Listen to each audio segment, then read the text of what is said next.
मित्रांनो, जर तुम्ही 3 इयर LLB ॲडमिशनची तयारी करत असाल, तर हा व्हिडिओ तुमच्यासाठी अत्यंत महत्त्वाचा आहे. कारण या व्हिडिओमध्ये आपण पुणे युनिव्हर्सिटीशी संलग्न असणारे टॉप 10 कॉलेजेस पाहणार आहोत. तसेच ILS लॉ कॉलेज खरोखरच नंबर 1 का मानले जाते? फिरोदिया आणि यशवंतराव चव्हाण या कॉलेजेसमध्ये कोणता पर्याय अधिक चांगला आहे? तसेच कमी CET स्कोर असणाऱ्या विद्यार्थ्यांसाठी कोणती कॉलेजेस उपलब्ध आहेत? या गोष्टी आपण आज डिस्कस करणार आहोत.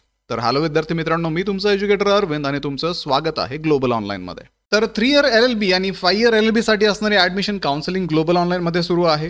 तर या काउन्सिलिंग मध्ये तुम्हाला 1-on-1 काउन्सिलर ऍक्सेस दिला जातो. तुम्हाला मिळालेले मार्क्स आणि तुम्हाला कुठल्या कॉलेजला ऍडमिशन घ्यायचं आहे याविषयी डिस्कशन केलं जातं. तसंच विद्यार्थी मित्रांनो, मागच्या वर्षीचा जो कट ऑफ होता, मागच्या वर्षीचे जे ऍडमिशन होते त्यानुसार कुठल्या कॉलेजला तुमचा नंबर लागू शकतो याविषयी डिसिजन देणं असेल किंवा तुमचं डॉक्युमेंट व्हेरिफिकेशन असेल, तर अगदी कॅप राऊंडच्या नोटिफिकेशन पासून तर तुमच्या कॉलेजच्या ऍडमिशन पर्यंत या सर्व स्टेपमध्ये ग्लोबल ऑनलाईनचे ऍडमिशन काउन्सिलर्स तुम्हाला मदत करणार आहेत. त्यामुळे लवकरात लवकर दिलेल्या नंबर्सवरती कॉन्टॅक्ट करा आणि ही काउन्सिलिंग जॉईन करून महाराष्ट्रातल्या टॉपच्या कॉलेजेसमध्ये ऍडमिशन घेण्याची तयारी सुरू करा. तर मित्रांनो, या रँकिंगसाठी आपण फक्त कॉलेजचे नाव किंवा कट ऑफ पाहिलेला नाहीये, तर कॉलेजची असणारी जी शैक्षणिक गुणवत्ता आहे, नॅकचं ॲक्रेडिएशन आहे, युनिव्हर्सिटीशी असणारी संलग्नता, बार काउन्सिलचा अप्रुव्हल, ॲल्युमिनाय नेटवर्क आणि विद्यार्थ्यांमधील प्रतिष्ठा या सर्व घटकांचा विचार आपण ही रँकिंग ठरवताना केलेला आहे. तर 10व्या क्रमांकावरती आहे कर्मवीर भाऊसाहेब हिरे लॉ कॉलेज.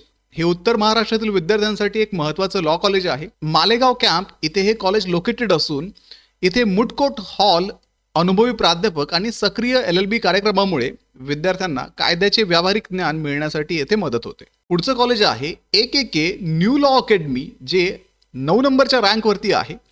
या कॉलेजला नॅकचा B ग्रेड आहे. अनेक वर्षापासून हे कॉलेज कायद्याचं शिक्षण देत आहे. इथे तुम्हाला मुडकोट सेमिनार आणि अकॅडमिक ॲक्टिव्हिटीजमध्ये पार्टिसिपेट करता येतं.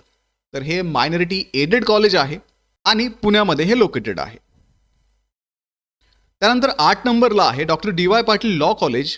हे कॉलेज पिंपरी पुणे येथे लोकेटेड असून 2001 मध्ये हे स्थापन झाले होते आणि या कॉलेजमध्ये आधुनिक पायाभूत सुविधा उपलब्ध आहेत.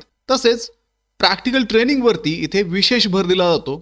तसेच यांचा कॅम्पस आधुनिक आहे आणि जे विद्यार्थी पुण्यामध्ये पिंपरी एरियामध्ये कॉलेज शोधत आहेत त्यांच्यासाठी DY पाटील लॉ कॉलेज हा एक चांगला ऑप्शन आहे. पुढे 7व्या क्रमांकावरती आहे PDEA's लॉ कॉलेज हडपसर. तर हे 2002 मध्ये स्थापन झाले होते आणि या कॉलेजला BCI अप्रुव्हल असून महाराष्ट्र शासनाची मान्यता आहे. तसेच सावित्रीबाई फुले पुणे युनिव्हर्सिटीशी हे संलग्न आहे आणि इथे तुम्हाला दर्जेदार कायदेशीर शिक्षण मिळू शकते. त्यानंतर 6व्या नंबरला आहे MES लॉ कॉलेज. हे कॉलेज सावित्रीबाई फुले पुणे युनिव्हर्सिटीशी ॲफिलिएटेड असून BCI ची मान्यता यांना प्राप्त आहे. तसेच इथलं शैक्षणिक वातावरण चांगलं आहे. मूलभूत कायदेशीर संकल्पनावरती इथे भर दिला जातो आणि पुण्यामधील एक चांगलं कॉलेज म्हणून हे कॉलेज ओळखलं जातं. त्यानंतर 5 नंबरला आहे शंकरराव चव्हाण लॉ कॉलेज.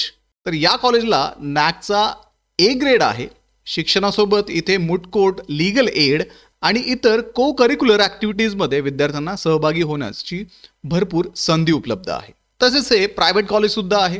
त्यानंतर 4थ्या क्रमांकावरती आहे मॉडर्न लॉ कॉलेज. हे सुद्धा गव्हर्नमेंट अनएडेड कॉलेज आहे आणि 2003 मध्ये हे स्थापन करण्यात आलं होतं. तसेच यांना नॅकचा A ग्रेड असून सावित्रीबाई फुले पुणे युनिव्हर्सिटीशी ॲफिलिएटेड आहे. या कॉलेजची लोकप्रियता आता विद्यार्थ्यांमध्ये वाढत आहे. तसेच पुण्यातील वेगाने प्रगती करणाऱ्या लॉ कॉलेजपैकी हे एक कॉलेज मानलं जातं. पुढे आहे यशवंतराव चव्हाण लॉ कॉलेज. हे 1978 साली इस्टॅब्लिश झालं होतं आणि शिक्षणाचा 4 दशकाहून अधिक अनुभव यांना आहे. तसेच हे गव्हर्नमेंट एडेड कॉलेज आहे. तसेच पुण्यामधल्या इतर कॉलेजेसमध्ये ही आपली एक वेगळी ओळख निर्माण करून आहे. तसेच यांचा ॲल्युमिनाय बेस सुद्धा चांगला आहे.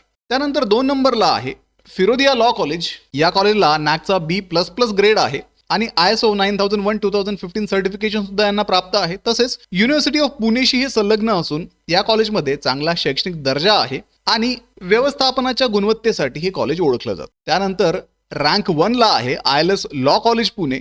हे कॉलेज 1924 मध्ये स्थापन झालं होतं. या कॉलेजला जवळपास 100 वर्षांची परंपरा लाभलेली आहे. नॅकचा A ग्रेड त्यांना मिळालेला आहे आणि अनेक वर्षापासून भारतातील सर्वोत्तम लॉ संस्थांपैकी एक हे ओळखले जाते. तसेच यांचं ॲल्युमिनाय नेटवर्क स्ट्रॉंग आहे.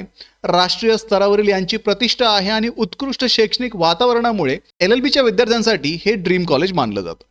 आता विद्यार्थी मित्रांनो, आपण या कॉलेजेसचा कट ऑफ डिस्कस करूयात. तर कर्मवीर भाऊसाहेब हिरे लॉ कॉलेज या कॉलेजचा ओपन जनरलचा कट ऑफ हा 92.87 आहे. त्यानंतर AKK new law academy Pune यांचा कट ऑफ 91.98 आहे. Doctor DY Patil law college पिंपरीचा कट ऑफ ओपन जनरलसाठी 94.46% एवढा आहे. Pune district education associations law college हडपसरचा कट ऑफ हा 92.67 आहे. तसेच MES लॉ कॉलेज पुणेचा कट ऑफ ओपन जनरलसाठी 93.62% होता. त्यापुढे मराठवाडा मित्रमंडळ शंकरराव चव्हाण लॉ कॉलेज पुणेचा कट ऑफ ओपन जनरलसाठी 95.96 असणार आहे. तेच जर आपण progressive education society modern law कॉलेजचा कट ऑफ पाहिला तर 95.40 एवढा कट ऑफ यांचा ओपन जनरलसाठी असेल. तेच जर ABMS परिषद यशवंतराव चव्हाण लॉ कॉलेजचा कट ऑफ आपण जर पाहिला तर ओपन जनरलसाठी तो 98.52% असेल. DES Shri Navalmal Firodia law college पुणेचा कट ऑफ जर आपण पाहिला तर तो 97.98% आहे. आणि ILSच्या बाबतीत आपण जर विचार केला तर हा कट ऑफ 99.40 एवढा आहे. आता जर विद्यार्थी मित्रांनो तुमचा CETचा स्कोअर खूप चांगला असेल तर ILS लॉ कॉलेज किंवा फिरोदिया लॉ कॉलेज हे तुमचे पहिले पर्याय असू शकतात. त्यानंतर यशवंतराव चव्हाण असेल, मॉडर्न लॉ कॉलेज असेल, शंकरराव चव्हाण असेल, हे पर्याय सुद्धा चांगले असतील. बाकी इतर जे कॉलेजेस आहेत ते चांगल्या लॉच्या शिक्षणासाठी ओळखले जातात, तेही तुम्ही तुमच्या प्रेफरन्स फॉर्ममध्ये देऊ शकता. तर ही जी रँकिंग ठरवण्यात आलेली आहे ती एकंदर विद्यार्थ्यांची पसंती, कॉलेजचं बॅकग्राऊंड, कॉलेजची हिस्ट्री या सर्व गोष्टीवरनं ठरवण्यात आलेली आहे. तुमची पर्सनल चॉईस वेगळी असू शकते. तुम्ही लोकेशन बेसिसवरती एखादं कॉलेज प्रेफर करू शकता, फीजवरती, अटेंडन्स पॉलिसीवरती किंवा इंटर्नशिप अपॉर्च्युनिटीवरती, किंवा तुमचे जर काही पर्सनल गोल असतील तर त्याच्या बेसिसवरती सुद्धा तुम्ही तुमचे प्रेफरन्सेस देऊ शकता. तर अशा पद्धतीने हे जे 10 कॉलेजेस आहेत ते पुणे युनिव्हर्सिटीमध्ये असणारे टॉपचे 10 कॉलेजेस आहेत. आणि 2026 मध्ये तुम्ही जर LLB ऍडमिशन घेणार असाल तर नक्कीच या कॉलेजचा विचार तुम्ही करू शकता. या सर्व प्रोसेसमध्ये तुम्हाला मदत करण्यासाठी ग्लोबल ऑनलाईनची ऍडमिशन काउन्सिलिंग सुरू झाली आहे. तर त्या काउन्सिलिंगला जॉईन करण्यासाठी स्क्रीनवरती या नंबरवरती व्हॉट्सअप करा. आणि जर तुम्ही 2027 साठी प्रिपरेशन करत असाल तर 1 जून पासून 3 इयर आणि 5 इयर CETच्या विद्यार्थ्यांसाठी 2027 ची लाईव्ह बॅच सुरू झाली आहे. तर ही बॅच जॉईन करून आत्तापासूनच महाराष्ट्रातल्या टॉपच्या कॉलेजेसमध्ये ऍडमिशन घेण्याची तयारी सुरू करा. तर व्हिडिओला लाईक करा, तुमच्या मित्रांना हा व्हिडिओ शेअर करा, ग्लोबल ऑनलाईनला आत्ताच सबस्क्राईब करून ठेवा. भेटूया पुढच्या व्हिडिओमध्ये. तोपर्यंत ऍडमिशनची तयारी सुरूच ठेवा. थँक्यू.